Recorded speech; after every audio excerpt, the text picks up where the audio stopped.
সবাইকে স্বাগত দীপ্ত সংবাদে। সাথে রয়েছে দোলা ডলারের শুরুতেই জানাবো সংবাদ শিরোনাম। এই যাত্রা নির্বিঘ্ন করতে প্রস্তুত সরকার, বললেন সড়ক পরিবহন মন্ত্রী। গাজীপুরে বিজিবি মোতায়েন। দেশের বিভিন্ন কোরবানির পশুর হাটে বাড়ছে ক্রেতার সমাগম, ন্যায্য মূল্য পাওয়া নিয়ে শঙ্কা খামারিদের।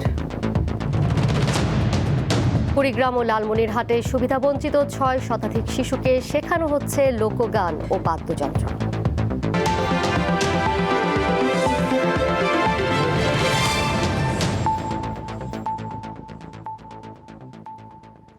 দেশে ২৪ ঘন্টায় হাম ও হামের উপসর্গ নিয়ে আরও ১১ শিশুর মৃত্যু হয়েছে। এর মধ্যে হাম উপসর্গে ৯ ও নিশ্চিত হামে ২ জনের মৃত্যু হয়েছে। শুক্রবার স্বাস্থ্য অধিদপ্তরের প্রতিবেদনে তথ্য জানানো হয়। একই সঙ্গে গত ২৪ ঘন্টায় হাম রোগীর সংখ্যা ১,২৬১ জন। এদিকে গত ১৫ মার্চ থেকে এখন পর্যন্ত হামের উপসর্গ দেখা দেওয়া রোগীর সংখ্যা ৬০,৫৪০, আর এ সময় ৮,৩২৯ শিশুর শরীরে হাম শনাক্ত হয়েছে। হাম ও হামের উপসর্গে মোট মৃত্যু হয়েছে ৪৮৮ জনের।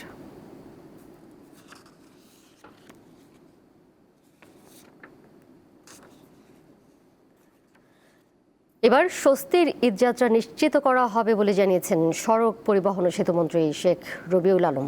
সকালে কুমিল্লায় সড়ক দুর্ঘটনায় ক্ষতিগ্রস্তদের মাঝে চেক বিতরণ অনুষ্ঠান শেষে তিনি কথা বলেন। সাংবাদিকদের সাথে ঈদযাত্রার প্রস্তুতি নিয়ে মতবিনিময় করেন তিনি। এই সময় মন্ত্রী আরও বলেন, জনগণ সচেতন থাকলে এবং আবহাওয়া অনুকূলে থাকলে সবার সহযোগিতায় এবারের ঈদযাত্রা স্বস্তির হবে। এর আগে অনুষ্ঠানে প্রধান অতিথির বক্তব্যে মন্ত্রী বলেন, প্রতি বছর গড়ে ৪,৫০০ মানুষ সড়ক দুর্ঘটনায় মারা যায়। এর প্রধান দুটি কারণ চালকের অদক্ষতা ও আনফিট বাস। দেখেন, ঈদ যাত্রা নিয়ে এটা নির্বিঘ্ন করবার জন্য আমরা গত ১ মাস ধরে কাজ করছি। রেলপথ মন্ত্রণালয়ের সমন্বয় মিটিং হয়েছে, সড়কে হয়েছে, নৌ পরিবহন মন্ত্রণালয় হয়েছে, যত স্টেক হোল্ডার আছে তাদের সাথে বসেছি। মনে রাখতে হবে প্রায় ১.৫ কোটির উপরে মানুষ, এবার আরও ১ কোটির কাছাকাছি আবার আপনার কুরবানিযোগ্য পশু। তো এটাও তো পরিবহনের ব্যাপার। প্রায় ২.৫ কোটি মানুষ এবং কুরবানিযোগ্য পশুকে মাত্র ৩-৪ দিনের মধ্যে পরিবহন করার একটা বড় চ্যালেঞ্জ। তো সেই চ্যালেঞ্জ যেগুলি আছে সেগুলি আমরা সমাধান করার চেষ্টা করছি। এদিকে আসন্ন পবিত্র ঈদুল আজহা উপলক্ষে ঘরমুখো মানুষের ঈদযাত্রা নিরাপদ, স্বস্তিদায়ক ও যানজট মুক্ত রাখতে গাজীপুরের ঢাকা ময়মনসিংহ মহাসড়কের বিভিন্ন পয়েন্টে বিজিবি মোতায়েন করা হয়েছে। সড়কের বাড়তি যানবাহনের চাপ সামাল দেওয়া এবং জনদুর্ভোগ কমাতে বিজিবির সদস্যরা দায়িত্ব পালন করছেন। অন্যান্য আইনশৃঙ্খলা বাহিনীর সঙ্গে সমন্বয় করে কাজ করার কথা বিজিবির পক্ষ থেকে জানানো হয়েছে। দেশের মানুষ নিরাপদে ও স্বাচ্ছন্দ্যে গন্তব্যে পৌঁছাতে পারেন সে লক্ষ্যে বিজিবি সর্বদা সতর্ক এবং প্রস্তুত বলেও জানানো হয়।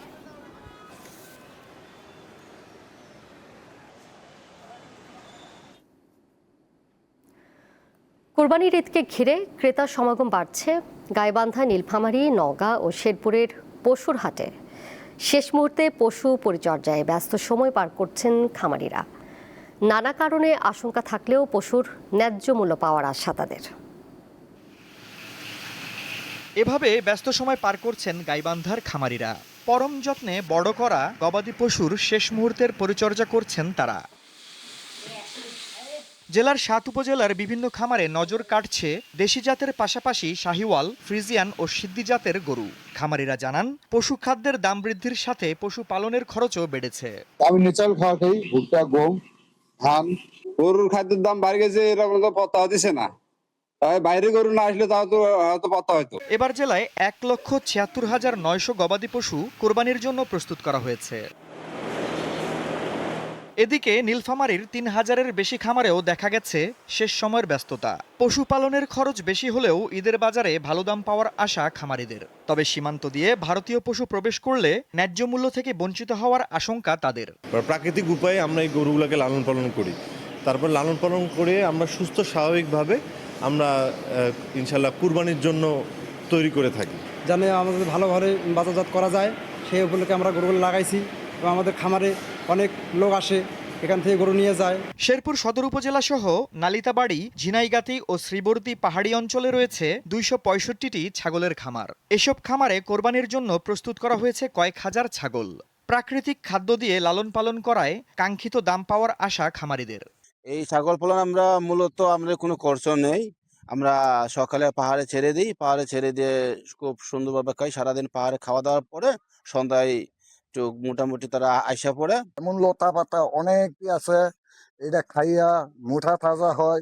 এবার নওগাঁয় কুরবানির জন্য প্রস্তুত করা হয়েছে ৮ লাখ গবাদি পশু। ১১টি উপজেলায় ছোট বড় ও প্রান্তিক পর্যায়ের ৩৮,৯০৯ জন খামারি তাদের গবাদি পশু প্রস্তুত করেছেন। এখানে বিভিন্ন 3টা জাত আছে, শাহিওয়াল, দেশি আর ফ্রিজিয়ান ক্রস সার বাচ্চা মানে গরুগুলা। বাজারে যেগুলো বিভিন্ন উপাদান আমরা কেনাকাটা করতেছি, এগুলোর রেট একটু বেশি হওয়ার কারণে আমরা যদি এই পবিত্র ঈদুল আজহাতে মানে সঠিক মূল্য না পাই তাহলে আমরা লাভবান হতে পারবো না। এবছর নওগাঁয় কুরবানির জন্য গবাদি পশুর চাহিদা রয়েছে ৩,৮৬,০০০। আফরিদ হাসান, দীপ্ত, বার্তাকক্ষ। পশুর হাটের আরও খবর জানাতে ঠাকুরগাঁও থেকে এই মুহূর্তে আমার সাথে যুক্ত হয়েছেন সহকর্মী মইনুদ্দিন তালুকদার হিমেল। যাচ্ছি তার কাছে। হিমেল, জেলায় এবার কতটি পশুর হাট বসেছে, সেখানে পশু বেচাকেনা এই মুহূর্তে কেমন চলছে, ক্রেতা বিক্রেতা এবং খামারিরা কি বলছেন? দোলা, ঠাকুরগাঁয়ের যদি পশুর হাটগুলোর চিত্র আপনাকে বলতে হয় তো প্রথমে জানিয়ে রাখি ঠাকুরগাঁইতে কিন্তু এখন প্রচুর গরম। তবে এই অসহনীয় গরম উপেক্ষা করেই ঠাকুরগাঁয় ঈদুল আজহার যে আমেজ সেটা বেশ চমৎকার এবং জমজমাট জমে উঠেছে ঠাকুরগাঁয়ের যে কুরবানির পশুর হাটগুলো আছে। আমি আজ ঠাকুরগাঁয়ে আজকে কিন্তু ঠাকুরগাঁয়ের সবচেয়ে বড় যে হাটটি হয় সেটা হলো ঠাকুরগাঁয়ের লাহিড়ির পশুর হাট। আমি সেই হাটে আজকে ছিলাম। আজ সারাদিন ঠাকুরগাঁর লাহিড়িতে ছাগল এবং গরুর সাথে মহিষের বেচা কেনা হয়েছে। সকাল থেকে আমি যেটা লক্ষ্য করেছি প্রচুর পরিমাণে যেরকম গরুর সেখানে আগমন ছিল, সেই সাথে সেখানে ব্যাপক ক্রেতাদের উপস্থিতি ছিল। স্বতঃস্ফূর্তভাবে ঠাকুরগাঁয়ের ক্রেতারা হাটগুলোতে যাচ্ছে, গরু কেনাকাটা করছে। সেই সাথে বাহির থেকে আসা বিভিন্ন যে ব্যবসায়ীরা আছে, গরু ব্যবসায়ীরা, তাদেরও উপস্থিতি আমি বেশ লক্ষ্য করেছি। দোলা, আপনাকে আমি জানিয়ে রাখি ঠাকুরগাঁতে কিন্তু গরু এবং ছাগলের যে চাহিদা রয়েছে, অর্থাৎ কুরবানি পশুর চাহিদা রয়েছে ৭০ থেকে ৭২ হাজার। তবে ঠাকুরগাঁয়ে এবার প্রস্তুত রয়েছে প্রায় লক্ষাধিক পশুর কুরবানির গরু এবং সেগুলো ঠাকুরগাঁয়ের চাহিদা মিটিয়ে প্রতিনিয়তই সারা দেশে ছড়িয়ে যাচ্ছে। প্রতিদিনই প্রায় ঠাকুরগাঁ থেকে কয়েকশো গাড়ি গরু পরিবহন করছে গরু ব্যবসায়ীরা। আজও আমি লাহিড়িহাটে লক্ষ্য করেছি সেখানে ব্যাপক পরিমাণে ব্যবসায়ীদের উপস্থিতি লক্ষ্য করেছি। তবে সেখানে যে আসলে গরু ব্যবসায়ীরা আছে তাদের মাঝে আমি কিছুটা হতাশা লক্ষ্য করেছি। আমি গতবারের সাথে যদি তুলনা করতে যাই, ব্যবসায়ীদের সাথে ক্রেতাদের সাথে আমি কথা বলে জানতে পেরেছি গতবারের তুলনায় কিন্তু হাটগুলোতে এবার গরুর দাম অনেক কি কম। সে সাথে ছাগলের দামও এই বছর গতবারের তুলনায় অনেকটা কম। আমি আপনাকে যদি বলতে হয় তবে বলতে হবে যে গতবারের চিত্রের চাইতে এইবারকার পরিস্থিতি একেবারেই উল্টো। গতবার যেখানে গরু ব্যবসায়ীরা বেশ খুশি ছিল, সন্তুষ্ট ছিল এবং গরুর দাম নিয়ে তারা বেশ উচ্ছ্বাসিত ছিল, সেখানে একই সময়ে সেখানকার যে ক্রেতা সমাগম ছিল সে ক্রেতারা গত বছর কিন্তু অতিরিক্ত গরুর দামের একটু অভিযোগ করে আসছিলেন। তবে এবার আমি হাটগুলোতে ঘুরেছি এবং সেখানে ক্রেতাদের সাথে কথা বলে জানতে পেরেছি অধিকাংশ ক্রেতারাই গরুর দাম নিয়ে বেশ খুশি, সন্তুষ্ট। তবে অপরদিকে গরু ব্যবসায়ীরা বেশ হতাশা প্রকাশ করছে। তবে এই গরুর দাম কম হওয়ার যে কারণটি গরু ব্যবসায়ীরা অভিযোগ করছে সেটা হলো ভারত থেকে ভারত সীমান্ত দিয়ে ভারতীয় গরু বাংলাদেশে প্রবেশ করছে। তাদের এই অভিযোগ প্রায় প্রতিটি ব্যবসায়ীর। তারা অভিযোগ করছে যে গভীর রাতে ভারত থেকে কাঁটার তারের বেড়া কেটে সেদিক থেকে গরু নিয়ে আসে একটি চক্র এবং সে থেকে আমি এটাও লক্ষ্য করেছি আসলে নিয়মিতভাবেই প্রতিদিন বিকেলবেলা থেকে মাঝরাত পর্যন্ত ঠাকুরগাঁও থেকে ঢাকা সহ বিভিন্ন জায়গায় এই ভারতীয় যে গরুগুলো আছে ট্রাক বোঝাই করে কিন্তু এগুলো যাচ্ছে। আমি ঠাকুরগাঁও প্রশাসনের সাথে কথা বলেছি। ঠাকুরগাঁও প্রশাসন জানিয়েছে তাদের এই বিষয়টি জানা ছিল না, তারা এই তদারকি আরও জোরদার করবে, কোনোভাবেই যাতে পরবর্তীতে আর কোনো ভারতীয় গরু বাংলাদেশে প্রবেশ করতে না পারে সেদিকে প্রশাসন লক্ষ্য রাখবে। দোলা, এই ছিল আমার ঠাকুরগাঁয়ের হাটগুলো থেকে সর্বশেষ পরিস্থিতি। হিমেল, আপনাকে ধন্যবাদ। সরাসরি যুক্ত ছিলেন সহকর্মী মইনুদ্দিন তালুকদার হিমেল। এবার উদ্দীপ্ত যা কিছু ভালো ও উদ্দীপনার।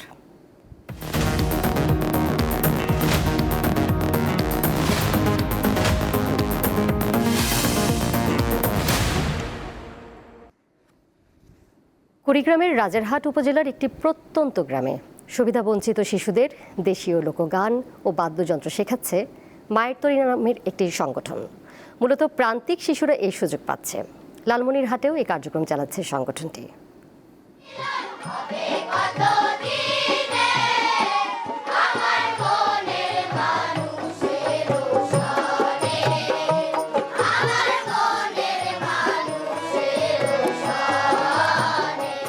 কুড়িগ্রাম শহর থেকে প্রায় 15 কিলোমিটার দূরে রাজারহাট উপজেলার নিভৃত গ্রাম সিংহিমারি। এখানে গড়ে ওঠা মায়ের তরী এক অন্যরকম সাংস্কৃতিক আঙিনা। প্রতি শুক্র ও শনিবার ভোরে বেজে ওঠে লোকগানের সুর।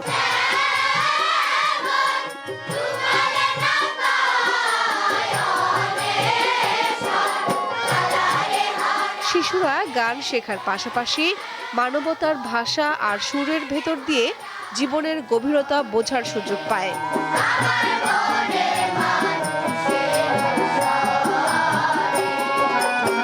লালন গীতি, ভাওয়াইয়া, লোকসঙ্গীত, নানান ধরনের গান শিখেছি।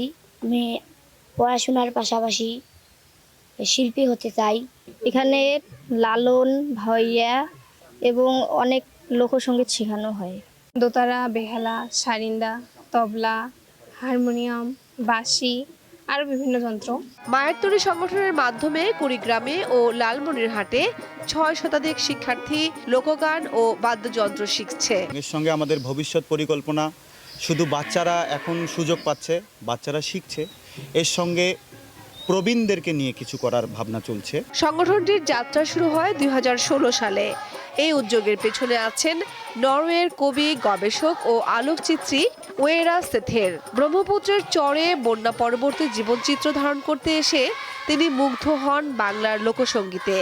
সেই মুগ্ধতা থেকেই সঙ্গীতের মাধ্যমে প্রান্তিক মানুষের জীবনে মানবতার আলো ছড়িয়ে দেওয়ার স্বপ্ন দেখেন তিনি। তাহলে একটা চেষ্টা করতে শুরু করেছিলাম আর এখনো করছি। এই মাটির গান, এই ভাবের গান থাকুক। বাচ্চাদের মনে যদি না থাকে তাহলে কম সময়ের মধ্যে কারো মনে থাকবে না। মায়ের তরী সম্পূর্ণ বিনামূল্যে শিশুদের লালন গীতি ও ভাওয়াইয়া গান সহ নানা ধরনের গান ও বাদ্যযন্ত্র শেখায়। কামরুন নাহার, দীপ্ত, বার্তাকক্ষ। প্রতিবছর ঈদ সামনে রেখে মশলার দাম বৃদ্ধি পেলেও এবার অনেকটা স্বাভাবিক রয়েছে, তবে বেড়েছে পোলাও চালের দাম। আদা ও পেঁয়াজের দামও বাড়তির দিকে, স্বস্তি রয়েছে সবজির দামে। রাজধানীর বাজার ঘুরে এসব চিত্র দেখা গেছে। আর মাত্র কদিন পরই ঈদুল আজহা। এই সুযোগে রাজধানীর বাজারে বেড়েছে বেশ কিছু পণ্যের দাম। পোলাও চাল প্রতি কেজিতে বেড়েছে 40 টাকা পর্যন্ত। বাজারে বেশ কিছুদিন ভোজ্য তেলের সরবরাহ কম থাকলেও দাম বৃদ্ধির পর তা স্বাভাবিক হয়েছে। তেলের কোনো ক্রাইসিস নাই, তেল আসছে কিন্তু 4 টাকা করে বেড়ে গেছে, এটা সরকারি বাড়াইছে, এই আর কি। দাম স্থিতিশীল আছে, আগেটা আছে, গেছে বার থেকে দাম কম মশলার। পোলাও চালের দাম বাড়ছে। প্যাকেট পোলাও চাল আসছিল 160, এখন 190 টাকা। খোলা পোলাও চাল ছিল 120-30 টাকা, এখন 150 টাকা। সাধারণত শুক্রবার ছুটির দিনে বাজারে ভিড় বেশি থাকে, সাথে ঈদের কেনাকাটা যোগ হওয়ায় ক্রেতাদের আনাগোনা আরও বেড়েছে। বাজারে পেঁয়াজ, আদা ও রসুনের সরবরাহ বেশ ভালো, তবে ঈদের অজুহাতে পেঁয়াজ ও আদার দাম বেড়েছে। এতে ক্ষোভ প্রকাশ করেন ক্রেতারা। আগে 30 টাকা নিতাম, মানে 45-50 হয়ে গেছে। পার কেজিতে 10 টাকা 15 টাকা বেড়ে গেছে। তো এইভাবে যদি জিনিসপত্রের দাম বাড়ে তাহলে তো আর আমরা যারা মধ্যবিত্ত আছি, গরিব আছি, আমরা তো চললে ফিরে খাইতে পারবো না। আমরা যারা সাধারণ মানুষ, এদের অবস্থান তো খুবই খারাপ। বাজার যাতে যে অবস্থা, বাজারে যে সমস্যা, এগুলো যদি সরকার যদি দয়া করে নিয়ন্ত্রণের ভিতরে আনতো তাহলে আমাদের সবার জন্য ভালো হতো। পেঁয়াজ, দেশি পেঁয়াজ এই গত সপ্তাহে ছিল 30 টাকা কেজি, এই এক সপ্তাহের ব্যবধানে বাড়তে 15 টাকা বাড়ছে এক সপ্তাহের ভিতরে। এখন পেঁয়াজ বেচতেছে 45 টাকা কেজি, পাল্লা 220 টাকা। এই আদাটা গত এক সপ্তাহ আগে বেচেছি 120 টাকা কেজি, এখন এই আদার বাড়ি 180 টাকা কেজি হয়েছে। কেজিতে প্রায় 60 টাকা মতো বাড়ছে এক সপ্তাহের ভিতরে। সবজির দাম অনেকটা নাগালের মধ্যে রয়েছে। ঈদে সালাদের অন্যতম অনুষঙ্গ শসা ও লেবুর দামও রয়েছে স্বাভাবিক। আমরা গত সপ্তাহে পেঁপে বেচছি 100 টাকা, আজকে পেঁপে 60 টাকা কেজি, বেগুন 60 টাকা, কাঁকরোল 80 টাকা, উস্তা 60 টাকা, টমেটো 80 টাকা। সব কিছুর দাম মোটামুটি কমছে, কেজি 20-30 টাকা। আমরা যারা নিম্ন আয়ের মানুষ তাদেরকে একটু কষ্ট হচ্ছে, এই জন্য এটা সরকারের দৃষ্টি আকর্ষণ করা উচিত আর কি। এদিকে মাছ ও মাংসের দাম অপরিবর্তিত রয়েছে। দিলশা দানি, দীপ্ত সংবাদ, ঢাকা। এবার কিউবা স্টিল চট্টগ্রাম সংবাদ।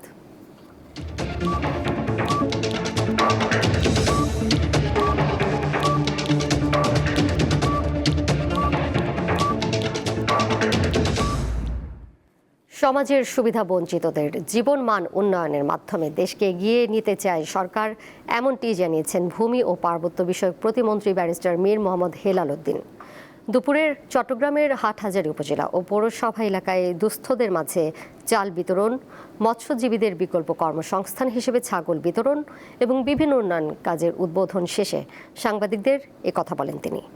ভূমি খাতে দুর্নীতি কমানো প্রসঙ্গে তিনি বলেন, দালাল মুক্ত সেবা নিশ্চিত করতে জনসচেতনতা বৃদ্ধি করতে হবে।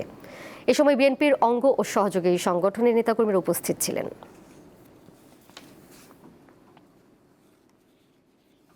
আমাদের স্বপ্ন যেটা, এটা হচ্ছে আমাদের মাননীয় প্রধানমন্ত্রী জনাব তারেক রহমান এমপি মহোদয় যে স্বপ্ন দেখেছেন, দেশের সুবিধাবঞ্চিত মানুষের জীবনমান উন্নয়ন সহ প্রতিটি এলাকার অবকাঠামোগত যতটুকু উন্নয়ন আমাদের সাধ্যের মধ্যে সম্ভব সেটি করা, এবং এটা করার ক্ষেত্রে খেয়াল রাখা যেন শুধু সুবিধা যাদের অলরেডি আছে তারা না, সমাজের সুবিধাবঞ্চিত মানুষের পাশে যেন আমরা এই কাজটা করতে পারি। তো আমি একজন রাজনৈতিক কর্মী হিসেবে, জনগণের সেবক হিসেবে আমি চেষ্টা করে যাচ্ছি যাতে আমি এই হাটহাজারী বায়েজিদ সহ এই এলাকার সুবিধাবঞ্চিত মানুষের জীবনমান উন্নয়ন করতে পারি, তাদের ভাগ্য পরিবর্তন ঘটাতে পারি, কর্মসংস্থানের ব্যবস্থা করতে পারি।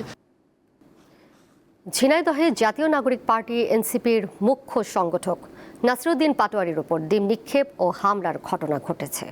দুপুর 2টার দিকে ঝিনাইদহ পুরাতন কালেক্টরেট মসজিদের সামনে এই ঘটনা ঘটে। প্রত্যক্ষদর্শীরা জানান, শুক্রবার জুমার নামাজ শেষে মসজিদ থেকে বের হয়ে ছাত্রদলের এক নেতার সাথে কথা বলছিলেন নাসিরউদ্দিন পাটোয়ারি। এই সময় পেছন থেকে কিছু যুবক ডিম নিক্ষেপ ও হামলা চালায়। এতে এনসিপির স্থানীয় কয়েকজন নেতাও আহত হন। ঘটনার পর এনসিপির নেতারা বিচার দাবি করেন।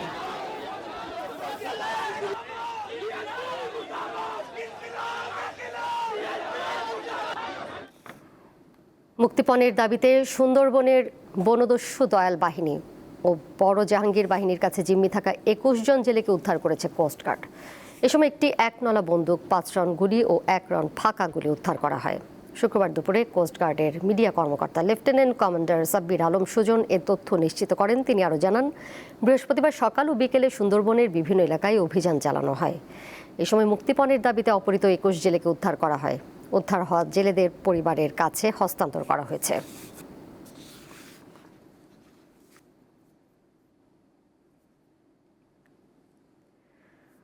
অবসান হলো সব জল্পনা কল্পনার।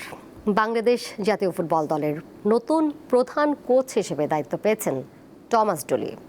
সকালে বাফুফে সংবাদ বিজ্ঞপ্তিতে এই খবর জানায়। বাংলাদেশ দলের ডাগআউট সামলানোর দায়িত্ব নিয়ে 65 বছর বয়সী এই জার্মান বংশোদ্ভূত কোচ সকালেই ঢাকায় পা রেখেছেন। সবকিছু ঠিকঠাক থাকলে আগামী রবিবার থেকে দলের ক্যাম্পে দেখা যাবে ডুলিকে। জন্মসূত্রে জার্মান হলেও সাবেক ডিফেন্সিভ মিডফিল্ডার টমাস ডুলির খেলোয়াড় জীবন কেটেছে যুক্তরাষ্ট্রের জার্সিতে। বাংলাদেশের দায়িত্ব নেওয়ার আগে গায়ানা জাতীয় দলের দায়িত্বে ছিলেন ডুলি। তার অধীনে বাংলাদেশ দলের প্রথম মিশন শুরু হচ্ছে আগামী 5 জুন। সান মারিনোর বিপক্ষে প্রীতি ম্যাচ খেলতে দেশটিতে উড়াল দেবে বাংলাদেশ দল।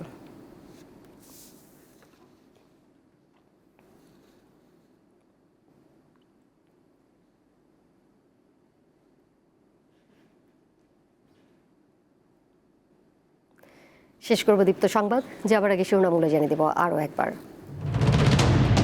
এই যাত্রা নির্বিঘ্ন করতে প্রস্তুত সরকার, বললেন সড়ক পরিবহন মন্ত্রী। গাজীপুরে বিজিবি মোতায়েন। দেশের বিভিন্ন কোরবানির পশুর হাটে বাড়ছে ক্রেতার সমাগম। ন্যায্য মূল্য পাওয়া নিয়ে শঙ্কা খামারিদের। কুড়িগ্রাম ও লালমনিরহাটে সুবিধাবঞ্চিত 6 শতাধিক শিশুকে শেখানো হচ্ছে লোকগান ও বাদ্যযন্ত্র।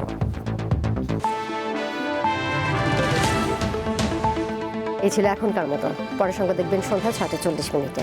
এছাড়াও আরও তথ্য এবং বিনোদনের নানা খবর জানতে যুক্ত থাকুন দীপ্তর ডিজিটাল প্ল্যাটফর্মে। সবাইকে ধন্যবাদ।